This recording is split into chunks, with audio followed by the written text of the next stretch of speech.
For this assignment, I chose to investigate how the movie Inside Out brings the theories of emotional development to life. This movie follows 11-year-old hockey-loving Riley and her emotions of joy, sadness, anger, disgust, and fear as they navigate through the tough transition of a cross-country move.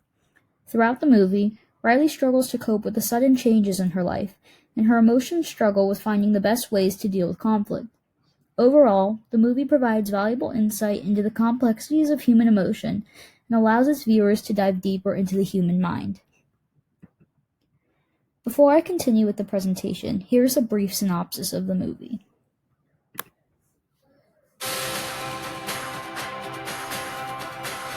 I'm joy. This is sadness. That's anger. This is disgust.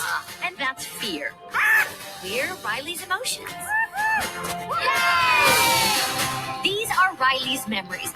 They're mostly happy, you'll notice, not to brag. I wanted to maybe hold one. What happened? Sadness? She did something to the memory. Is everything okay?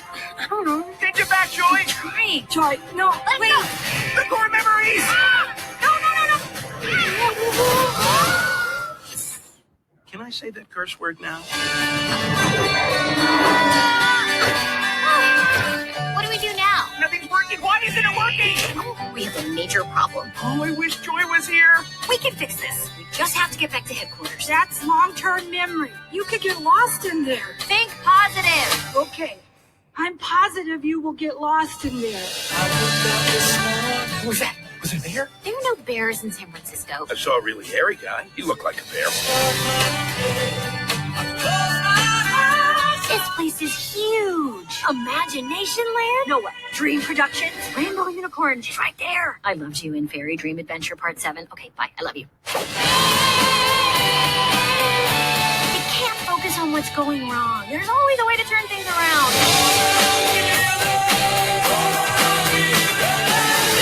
It's Broccoli. Congratulations, San Francisco. You've ruined pizza.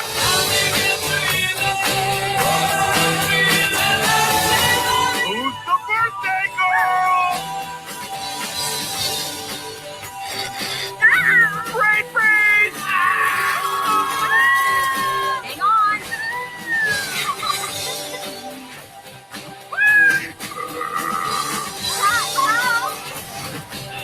Riley, here we come.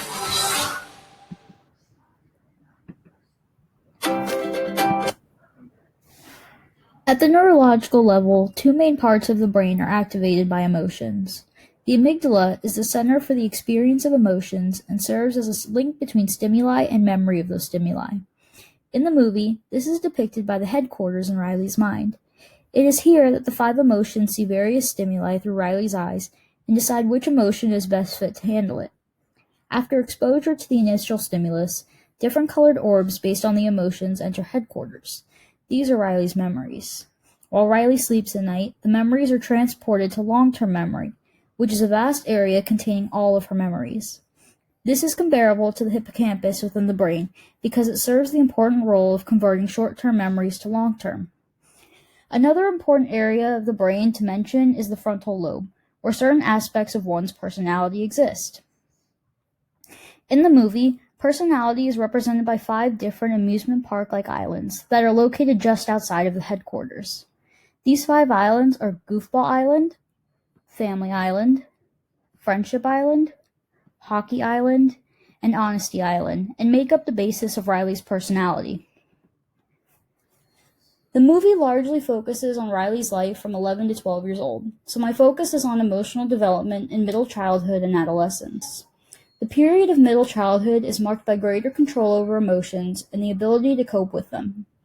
Riley, at the age of 11, is able to recognize her emotions and understand them. For example, Riley experiences joy from her love of hockey and is able to form that association between hockey and happiness.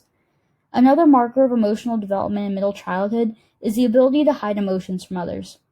With the stress of moving from the home she's always known, Riley undoubtedly faces many feelings of sadness, anger, and disgust.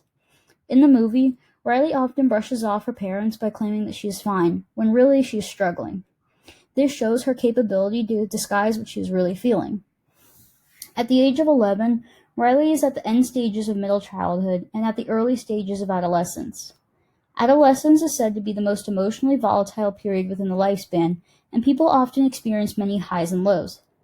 In the movie, there are several times when Riley has a brief outburst out of frustration, but then quickly transitions into feelings of sadness or even remorse. Because of this, it is evident that Riley is experiencing several different emotions and is trying to regulate them. Because adolescence is such a complex period of emotional development, emotions can sometimes prevent themselves, even without cognitive reasoning. An example from the movie would be when Riley is introducing herself to her new classmates. What starts off as a happy retelling of a hockey memory soon turns into Riley crying in front of her peers. The viewers can see that Riley's memory has been touched by sadness, but Riley doesn't understand why she felt a sudden shift in her feelings. Riley feels sad all of a sudden, but can't explain why. One of the major difficulties of emotional development in adolescence is depression. According to the textbook, girls tend to display depression by internalizing their emotions, leading to feelings of hopelessness and helplessness. At the climax of the movie, the characters of joy and sadness are absent from headquarters as they attempt to restore Riley's core memories, the memories that power Riley's personality. As time progresses, the islands of Riley's personality begin to crumble and fall into a deep abyss. As a result of this, Riley loses interest in her hobbies, begins to pull away from her family and friends, and no longer displays the happiness that once consumed her. At this point, Riley almost seems to go completely numb, with no emotions at all, and she even attempts to run away. Upon Joy and Sadness's return to headquarters, all of Riley's core memories have been turned blue by sadness. As the memories are returned to headquarters, Riley happily reunites with her family and appears to have come out of her depression. This provides a valuable lesson. Throughout the movie, Joy constantly tries to force feelings of happiness into every memory of Riley's life. The resolution of the movie shows that true happiness is not solely reliant on joy. It is multifaceted and can be a culmination of various emotions, even sadness. Additionally, the character of sadness proves to be a vital part in returning Riley's core memories. At the beginning of the movie, Joy states that she doesn't understand why sadness exists and has tried to get rid of her. Joy's inability to restore Riley's memories on her own shows that sadness is vital to her well-being and that it is important to embrace tough emotions, not suppress them. Overall, I do believe that the theories of emotional development were supported by the movie Inside Out. Emotions are complex, and we begin to have a deeper understanding of them throughout our lives. In middle childhood and adolescence, we have begun to cope with our emotions and make sense of them, but also begin to struggle with them. One of the things I enjoyed most about this movie was that it conveyed the idea that emotions often occur together. Happiness can't be forced, and oftentimes comes from embracing tough emotions. All in all, emotions are complex and don't always have clear reasoning behind them. It can be hard to explain emotions, so I believe that this movie does well in showing these complexities. My overall impression of this movie is that it is a valuable source of knowledge for people of all ages. Obviously, this work is fictional. We don't actually have cartoon characters inside our heads controlling our emotions, but I believe that the main ideas are reasonably accurate.